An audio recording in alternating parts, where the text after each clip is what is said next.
Hello and welcome students. This is Tripti Arora, your English educator from Resonance PCCP. So today we are going to revise another chapter from your English main course book, that is Beehive, और उसमें हमारा chapter है A Truly Beautiful Mind, which is basically a biography of Albert Einstein. तो यहाँ पर हम उनका पूरा लाइफ कोर्स देखेंगे और उसके बाद उसके कुछ important questions and then will move on to the poem which is given right after the chapter, that is the lake isle of Innisfree. So chapter start करते हैं. Summary. Albert Einstein was born on 14th March in 1879 in German city of Ulm. Albert Einstein जो थे, हमें date याद रखना है, 14 मार्च को 1879 में जर्मन सिटी ऑफ अल्म में बॉर्न हुए थे. Till the age of 2.5 years he could not speak and when he started speaking he spoke every word twice. पहले तो इन्होंने 2.5 years तक कुछ बोला ही नहीं था और जब इन्होंने बोलना स्टार्ट किया तो ये हर एक वर्ड को 2 बार बोलते थे. His playmates considered him to be boring and his mother thought that he was crazy because of the abnormally large size of his head. इनके जो playmates थे, यानी जो इनके एज ग्रुप के बच्चे थे, जो इनके साथ खेलने वाले बच्चे थे, वो इन्हें बोरिंग मानते थे because he was more of playing with the mechanical sort of things. उनको सारे टॉयज ऐसे चाहिए होते थे जो मैकेनिकल हो, जिसको वो ओपन कर सके, जिनका स्क्रू ढीला कर सके, फिर उसको टाइट कर सके. सो he wanted to work like that. तो इसी वजह से इनके प्लेमेट्स भी इनको पसंद नहीं करते थे और इनकी जो मदर थी वो सोचती थी कि ये अब नॉर्मल है. क्यों अब नॉर्मल है? क्योंकि इनका जो सर का साइज था, इनका जो हेड का साइज था, वो एक्चुअल में थोड़ा सा लार्ज था, बाकी बच्चों से थोड़ा सा बड़ा था. At school, his headmaster regarded him as stupid and good for nothing. और जब ये स्कूल जाने लगे तो ये रिस्पॉन्ड नहीं करते थे. He was less responsive towards the environment. तो वहाँ पर भी इनके प्रिंसिपल ने इनको क्या बोला कि he is good for nothing, he is stupid kid, he is not able to understand anything. Then, but he proved them all wrong. But ये सभी को गलत प्रूव कर देते हैं. At the age of 6, at the insistence of his mother, he learned to play the violin. फिर वो 6 साल की उम्र में जब इनकी ममा इनको इंसिस्ट करती हैं, थोड़ा सा जोर देती हैं, तो ये वायलिन लर्न करना स्टार्ट करते हैं. He became a gifted violinist और बाद में ये गिफ्टेड वायलिनिस्ट बन जाते हैं, यानी कि बहुत ही ज़्यादा अच्छा प्ले करने लगते हैं. Okay. Then at the age of 15 his family moved to Munich और 15 साल की उम्र में फिर इनका फैमिली मुनीच में शिफ्ट हो जाता है, जहाँ पर ये स्कूल वगैरह ज्वाइन करते हैं. He did not feel comfortable with the strict discipline at school and left it. और मुनीच में इनका डिसिप्लिन का थोड़ा सा प्रॉब्लम रहता है because he was not the sort of a person who could follow all the restrictions on him that were put on him. तो इनको ये डिसिप्लिन वाला मैटर जो था वो समझ में नहीं आ रहा था and then he left the school. On completing the school, he joined the university at Zurich because the atmosphere there was more liberal. अब ये चले जाते हैं यूनिवर्सिटी ऑफ ज़ुरिच में, वहाँ से वो स्कूल अपना कंप्लीट करके उसके बाद ये यूनिवर्सिटी ऑफ ज़ुरिच में जाते हैं. और ज़ुरिच में इसीलिए जाते हैं क्योंकि वहाँ का एनवायरनमेंट जो था वो काफ़ी ही ज़्यादा हम बोल सकते हैं लिबरल था. ये वहाँ पे फ्रीली अपने अकॉर्डिंग चीज़ें कर सकते थे. So he liked it there and he went there. And he showed more interest in physics and mathematics. जैसे मैंने आपको पहले बताया, ये एक्सपेरिमेंटेशंस में, मैकेनिक्स में काफ़ी ज़्यादा इन्वॉल्व थे, इसीलिए इनका फेवरेट सब्जेक्ट जो था वो फिजिक्स और मैथ्स रहता था. He met a fellow student Mileva Maric at the university. She was equally intelligent and clever. उसके बाद वहाँ पर इनको अपनी लाइक नेक्स्ट बेटर हाफ मिली, दैट वॉज मेलिवा मेरिक. और she was also equally intelligent क्योंकि वो भी बहुत अच्छी और साइंटिफिक बातें करती थी, वो भी डिस्कवरीज की बात करती थी. तो इन लोगों की बॉन्डिंग जो थी वो बहुत अच्छी हो गई and later on they married and had 2 sons. उसके बाद इनका शादी भी हो जाता है एंड फिर इनके 2 sons होते हैं. Unfortunately there marriage did not survive. But वो मैरिज जो थी वो सक्सेसफुल नहीं हुई एंड दे गॉट डिवोर्स्ड इन 1919. और 1919 में इनका डिवोर्स हो गया, जिसके बाद ये अपने कजन से ही शादी कर लेते हैं same year. After completing his education Albert worked as a technical expert and in the patent office at Bern. उसके बाद जब इनका एजुकेशन पूरा खत्म हो जाता है, यूनिवर्सिटी पूरा खत्म हो जाता है, उसके बाद ये पेटेंट ऑफिस पे एज अ टेक्निकल एक्सपर्ट काम करते हैं, where in Bern. Here he worked secretly on his idea of relativity. तो जैसा हमें पता है जो साइंटिफिक थ्योरी ऑफ रिलेटिविटी है वो एल्बर्ट आइंस्टीन ने दी, तो उसी पे ही यहीं पर इन्होंने फर्स्ट टाइम काम करना सीक्रेटली स्टार्ट किया, चुपके से, because he was not allowed to perform his own experiments there, right. So in 1915, उसके बाद 1915 में he published his paper on the special theory of relativity, followed by the famous equation that is E is equals to mc square. So E here stands for energy, m stands for mass and c stands for speed of light. तो ये इनका जो theory था ये इन्होंने publish करा पहली बार newspaper में, दैट वाज 1915 में. And what was the theory about? The theory was about the theory, a special theory of relativity. Now in 1915 he published his paper on the general theory of relativity, which gave an absolute new definition to the concept of gravity. उसके बाद 1915 में इनका एक और paper वही paper publish हुआ general theory of relativity का, जिसमें इनको बिल्कुल नई डेफिनेशन दी इन्होंने, किसके बारे में? ग्रेविटी के बारे में. This theory made him a famous figure. और यहाँ से जो इनका फेमस होने वाला या फिर यहाँ से जो इनका नेम था वो अब हर जगह आने लगा, फेमस होने लगा. ठीक है. In 1919, during the solar eclipse, his theory came out to be the accurate one and revolutionized physics. और 1919 में जब solar eclipse हुआ तब इनका ये थ्योरी जो था वो यूज करके देखा गया, एप्लीकेबिलिटी चेक करी गई उसकी, और वहां से फिजिक्स का रेवोल्यूशन स्टार्ट हुआ. यानी कि ये पूरा फिजिक्स जो था वो इस थ्योरी ने चेंज कर दिया, प्रूव कर दिया कि yes, it was the actual physics which he had given in the paper.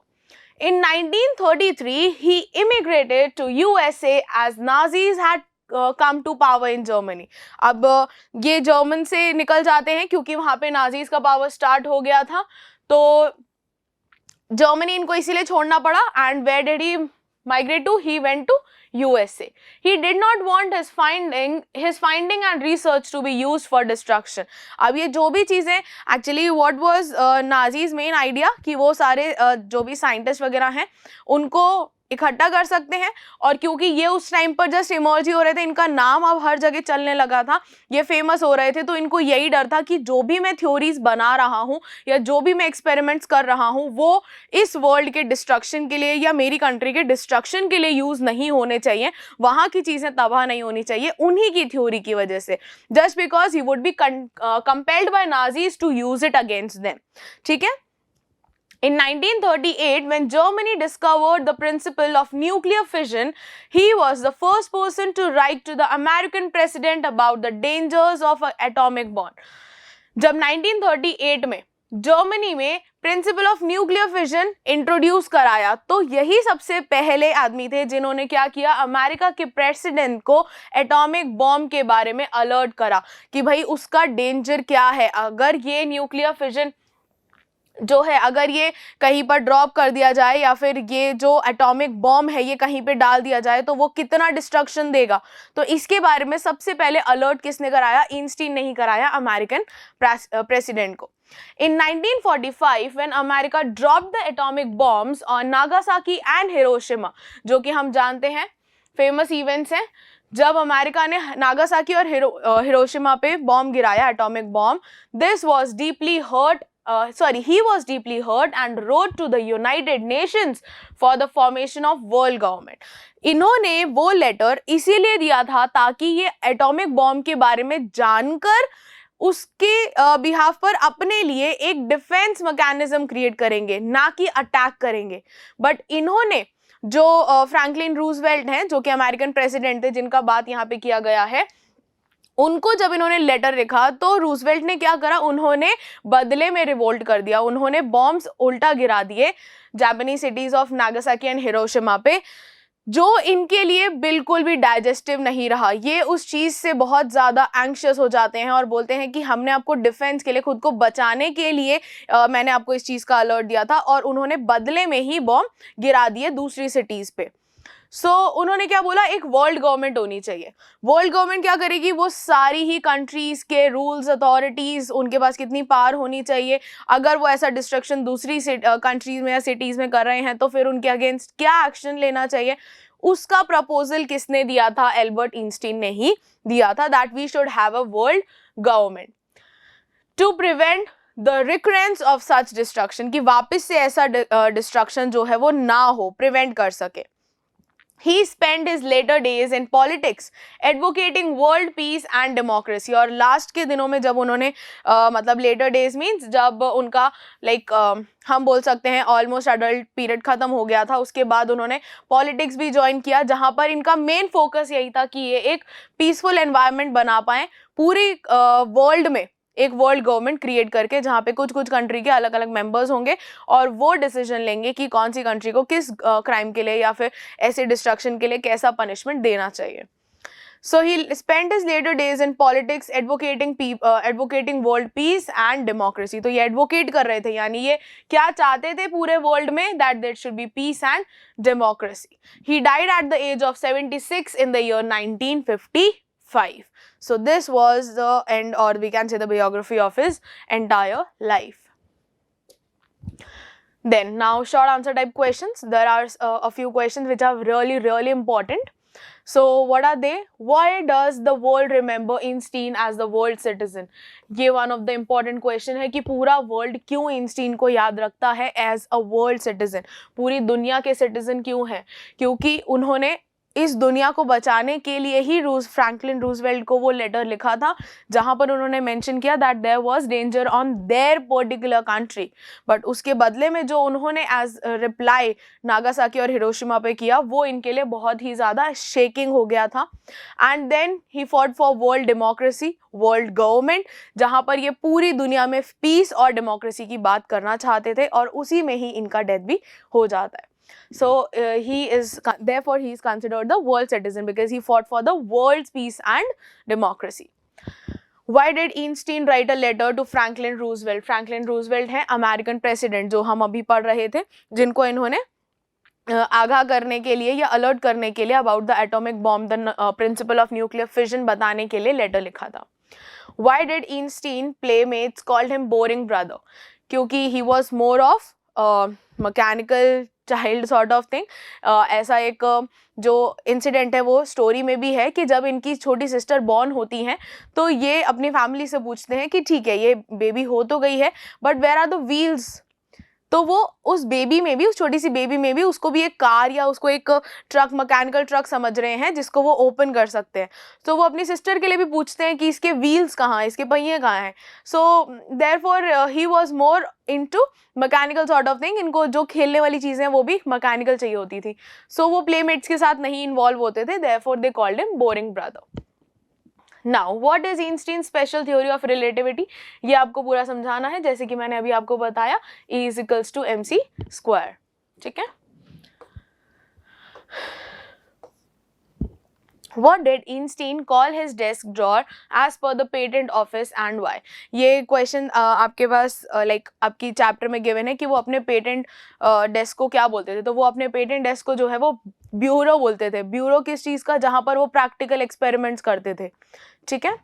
Now write down the achievement of Albert Einstein. अब इनके अचीवमेंट जो है वो आप चैप्टर में से ढूंढ के, हर एक पार्ट में से ढूंढ के लिख लेंगे और स्पेशली आप मेंशन करेंगे the special theory of relativity को. Einstein was an unusual child with no indication of his potential greatness. जब ये छोटे थे तो इनकी मदर भी इनको यूजलेस मानती थी. इनके टीचर ने, इनके जो हेड मास्टर हैं, उन्होंने भी इनको स्टूपिड बोला और गुड फॉर नथिंग बोला. So he was an unusual child और ऐसा पोटेंशियल उन्होंने अपने अंदर कैरी करा जो कि आज पूरा वर्ल्ड उनको जानता है और हम ग्रेविटी के बारे में भी उन्हीं के थ्रू जानते हैं. किस तरह से वो एक अनयूजुअल थे, कैसे वो बचपन में अलग थे और बड़े होने के बाद अलग हो जाते हैं, this you will entirely define in this answer. Now what was the outcome of Einstein's letter which he wrote to American President Roosevelt? Did his warning have any impact on America? तो उन्होंने American president को तो पूरा guidance दे दिया कि उनके ऊपर bomb गिरने का, न्यूक्लियर फिशन बॉम्ब गिरने का डर है. तो वहाँ पर तो उन्होंने उनको वार्निंग दे दिया, अलर्ट कर दिया. बट उसका रिजल्ट क्या रहा? उसका रिजल्ट ये रहा कि अमेरिकन प्रेसिडेंट ने खुद ही हिरोशिमा और नागासाकी पे बॉम्ब गिरा दिया और उन सिटीज़ को पर्टिकुलरली पूरी तरह से डिस्ट्रॉय कर दिया. सो ये आंसर को आपको पूरा डिटेल में समझाना है because these are long answer type question. Now we'll move on to the next part, that is the poem The Lake Isle of Innisfree by William Butler Yeats. So lake isle जो है वो बहुत ही सुंदर सा एक like इनसफ्री lake isle जो है वो पूरा एक अच्छा सा सराउंडेड बाय दिस लेक आइल. इनसफ्री जो है वो एक आइलैंड सा है जो लेक आइल से सराउंडेड है. इट्स एंटायरली सराउंडेड और एनगल्फ्ड बाय दिस लेक. और क्यों जो पोएट हैं वो विलियम बटलर यीट्स वो अभी तो सिटी लाइफ से परेशान होके जाना चाहते हैं इस इनिसफ्री वाले आइलैंड पे और वहाँ पे अकेले रहना चाहते हैं, ऐसा क्यों है? सो स्टैंजा वाइज पहले एक्सप्लेनेशन देखते हैं फिर समरी देखेंगे. So first stanza says, I will rise and go now and go to Innisfree and a small cabin built there of clay and wattles made. 9 bean rows will I have there, a hive for honey bee and live alone in the big loud glade. तो वो यहाँ पे बोल रहे हैं कि मैं ये दुनिया तो मैं यहाँ से उठ के जा रहा हूँ, मैं ये वाली सिटी तो छोड़ के जा रहा हूँ और इनसफ्री के आइलैंड पे रहूँगा और वहाँ पे मैं एक छोटा सा केबिन यानी एक चेम्बर टाइप रूम बनाऊँगा जिसके आसपास जो है वो वैटल्स का पूरा एरिया बना होगा और मैं 9 बीन रोज यानी मैं अपने खाने की रोज़ भी वहीं बना लूँगा, वहीं खाना उगाऊँगा और बीज की आवाज़ सुनते हुए आसपास हाइव बना दूंगा बीज का और उसकी आवाज़ सुनते हुए रहूँगा. So I here refers to the poet William Yeats. He says that he wants to go to Innisfree. Over there he will build a small room for himself with clay and small sticks which are used to make the walls or the fences of the cabin. बाहर जो हम fencing बनाते हैं उसके लिए use करेंगे वो वेटल्स को. As he will need some food for food also, he will grow 9 rows of beans near his room. So also he will get the honey from the honey beehive. He says that the open space here will build his room. Will be full of buzzing sound of the bees and over there he will live all alone in peace and tranquility. तो वो अकेले बिल्कुल कोई भी disturbance के बिना वहां पर आराम से रहेंगे. Stanza 2. And I shall have some peace there, for peace comes dropping slow, dropping from the wheels of the morning to where the crickets sing. There midnight's all a glimmer and noon a purple glow and evening full of linnets wing. तो यहाँ पर वो अपने पूरे दिन का description दे रहे हैं भाई कि मैं पूरा दिन कैसे बिताऊंगा, मॉर्निंग से लेकर नाइट तक का यानी मिडनाइट का भी मेरा क्या स्केड्यूल रहेगा मैं वो बता देता हूँ. सो वो बोल रहे हैं आई शैल हैव सम पीस, मेरे को वहां पर जाके शांति मिल जाएगी, पीस मिल जाएगा क्योंकि पीस जो है वो बहुत ही मुश्किल से बहुत ही धीरे धीरे आता है. Dropping from the veils of the morning, veils यहाँ पे बच्चों मेंशन किया है किसको, क्लाउड्स को. तो मॉर्निंग के जो क्लाउड्स हैं उसके पीछे से जब सनराइज होगा यानी कि वेल्स का बेसिक मतलब क्या होता है, to cover something with your like cover your face with something, जिसको हम घूंघट वगैरह बोलते हैं. तो क्लाउड्स के पीछे से जब सनराइज होगा मॉर्निंग से लेकर इवनिंग तक, where the cricket sing, cricket कब गाना स्टार्ट करते हैं, एट नाइट. तो मॉर्निंग से लेकर नाइट तक मेरे को बस पीस ही पीस मिलेगा. There is midnight all a glimmer, जो आधी रात होगी उसको मैं ट्विंकलिंग स्टार्स को देखूंगा जो कि बहुत ही शिमर करेंगे, ग्लिमर करेंगे स्काई में. And Noon a purple glow, और नून का आसमान इतना ज्यादा प्यारा होगा, इतना ज्यादा ब्राइट होगा. यहाँ पे पर्पल जो है वो ब्राइट कलर के लिए मतलब ब्राइट कलर को सिंबलाइज कर रहा है. And evening full of linnet's wing, linnet is a bird, एक छोटी सी बर्ड होती है. तो जो लेनेट्स अपने घर जा रही होगी मैं उसके विंग्स को उसको आते हुए और जाते हुए देखकर बहुत ही ज्यादा पीसफुल फील करूंगा. So in this stanza the poet says that when in Innisfree he will feel peaceful, and he says that the feeling of peace is felt slowly and gradually, बहुत धीरे धीरे आती है पीस की feeling. He describes he would feel peaceful in the morning time when it is cloudy and the view is not very clear, then it will appear as if the morning has worn a wheel. जब morning होगी, जब सन के आगे clouds हो जाएंगे तो ऐसा लगेगा कि सन ने क्या करा हुआ है, व्हील लिया हुआ है, घूंघट लिया हुआ है. And as his hidden itself, looking at this will make him feel peaceful. Further he says that when the male cricket insect will sing a song, that sound will bring him peace. Also at midnight when he will see the twinkling stars in the open sky, their shine will give him peace. In the afternoon when the skylight will give a purplish glow, It will also give him peace. During the evening, when he will see the linnet bird flying in the sky, then also he will feel peaceful. So all he wants in his life is a peaceful life, a tranquil, a life of serenity, जहाँ पर वो कोई भी undisturbedly जो भी वो चाहें वो कर सकते हैं, बिल्कुल पीस मिले उन्हें.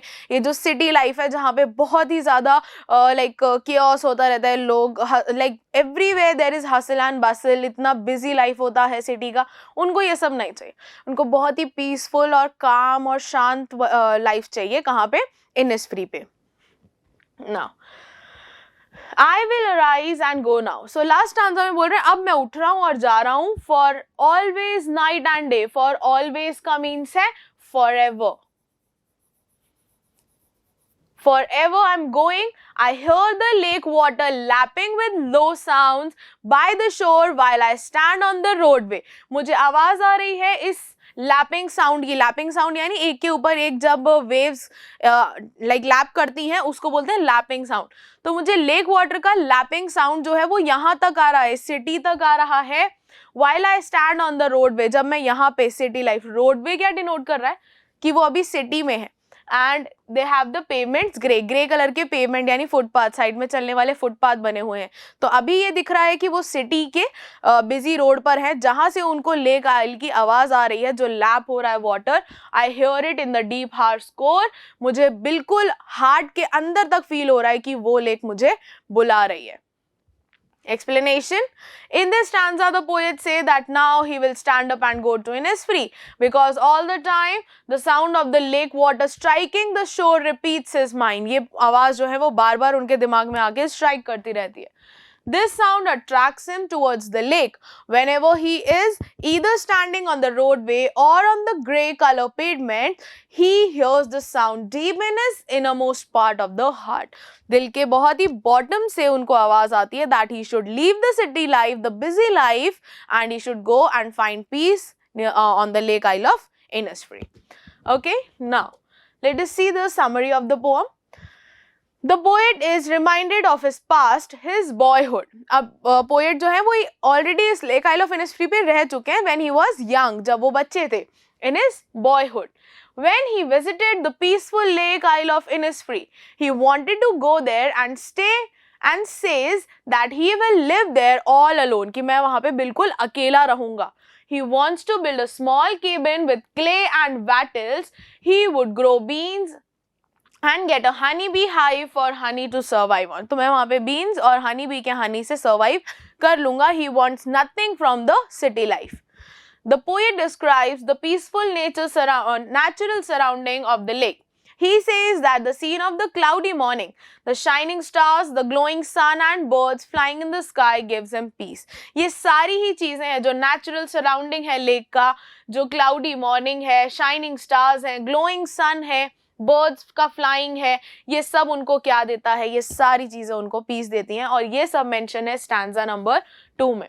He feels relaxed to hear the pleasant sound of the cricket song. और cricket song भी उसमें, मतलब हम लोग क्या है सिटी लाइफ में पूरा दिन आवाज सुनते हैं, है ना. We hear the voice of loud speakers, vehicles and people chattering, some animals growling और फाइटिंग, ठीक है, चिल्ड्रन क्वेरलिंग. तो हम इतनी आवाज़ सुन लेते हैं अपने पूरे दिन में कि अगर रात को हमें क्रिकेट का सिंगिंग भी सुनने को मिलता है तो हम इरिटेट हो जाते हैं. बट ही सेज कि मैं पूरे दिन कुछ नहीं सुनूंगा, सिर्फ रात को क्रिकेट की जो सिंगिंग है, जो क्रिकेट इंसेक्ट होता है जो हॉप करता रहता है mostly in the rainy season, तो उस मतलब मैं उस क्रिकेट को सिंग करते हुए भी सुनना चाहता हूँ. इतनी पीस चाहिए मुझे ये सिटी लाइफ का इतना ज़्यादा शोर नहीं चाहिए. Okay, so he is basically fed up of the claimer of the city life. वो इतना ज़्यादा जो नॉइज सिटी में होता है, तो वो बोल रहे मुझे वहाँ के इंसेक्ट को ही सुन के खुशी मिलेगी. The poet feels the urgency to go there, कि भाई उनके लिए जाना बहुत अर्जेंट है, मतलब जाना ही है अब उनको, to the lake isle of Innisfree. In the depth of his heart, he can hear the sound of the lake water hitting the shore. और अभी उनको बिल्कुल लेक वाटर का जो लैपिंग, अभी जो उन्होंने बोला कि साउंड मुझे यहाँ तक आ रहा है, सिटी तक आ रहा है, कि वाटर मुझे बुला रहा है. It is as if the lake is calling him, कि वो लेक आइल जो है वो इन्हें बुला रही है. He hears the sound everywhere, either on the crowded road or on the grey color pavements of the city in which he lives. This indicates that he wants to escape from the artificial life of the city. कि भाई ये जो artificiality है ना city की, हर जगह जो भी चीज़ें हम बना रहे हैं artificially, मुझे इन सब में नहीं रहना, मुझे natural surrounding में रहना है, और उसी के लिए मैं लेक आइल ऑफ इनिसफ्री पे अकेले जाके पीस फाइंड करना चाहता हूँ. So he wants relaxation, he wants to stay calm, he wants tranquility, serenity in his life where he could just think about himself, he could find peace. And he also mentions that peace जो है वो बहुत ही slow और बहुत ही gradually आता है, and therefore he did not want to let go of that peace. Okay, so this was the entire summary of the poem.